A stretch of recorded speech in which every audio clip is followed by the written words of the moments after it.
Now let me do it in English.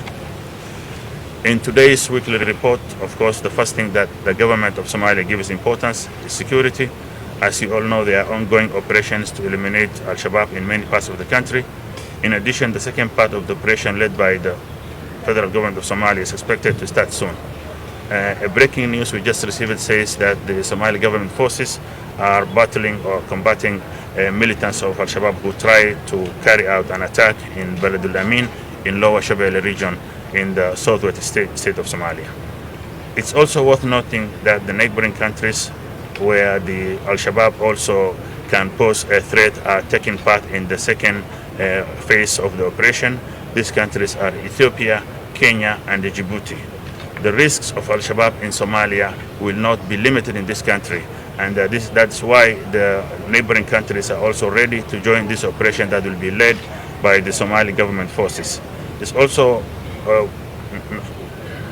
worth to note that the Somali forces will lead this operation, and the neighboring countries will only come to help them, and they will leave the country soon after the operations are finished, which will not take that long time. This region of Horn of Africa is preparing to create complete stability, then focus on economic cooperation, social development, science, and integration of its people. As you will see in the weekly report of the government, there have been operations targeting the Kharijis Al-Shabaab in different areas, causing casualties to the terrorist group. Also, the judiciary and the law have been used to prosecute or to bring to court some of the criminals of Al-Shabaab. In terms of good governance and accountability, the government has actively started implementing the recent decisions on accountability, administrative efficiency, and finance. The Prime Minister has launched a program to visit various ministries and government institutions in order to speed up the services provided to the people and strengthen the government performance.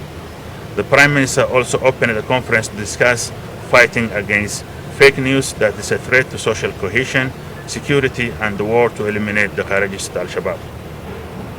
On the other hand, the federal government of Somalia held a meeting in Mogadishu with the participation of all the ministers of justice of the regional administrations, and now another meeting of the ministries of finance of the federal government of Somalia and those of the federal member states is underway in Mogadishu.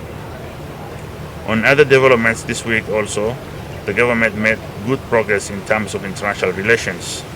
You are aware that Somalia has completed all the requirements for joining the East African Community EAC. The Somali government, led by President Hassan Sheikh Mohamud, has welcomed the move. If I give a brief explanation of the importance of joining this organization, it's that Somalia is regaining its status in the world and the region as a whole.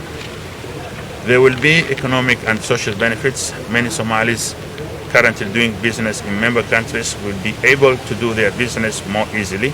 Somalis will also get some job opportunities and other opportunities. In general, this regional body during its existence has facilitated good relations, stability, and interaction among the 7 members in it, and Somalia will be the 8th member. Once again, we welcome the great diplomatic success that Somalia has secured. Somalia in this week has also congratulated President Recep Tayyip Erdogan after he was re-elected to lead Turkey. President Hassan Sheikh Mohamud congratulated him. At the same time, he attended the inauguration in Ankara. The two presidents also had a special meeting to discuss strengthening the relationship between the two countries. Finally, the new representative of the Secretary General of the United Nations in charge of Somalia, Catriona Lang, who replaced the former representative James Swan, has arrived in the country. Thank you very much.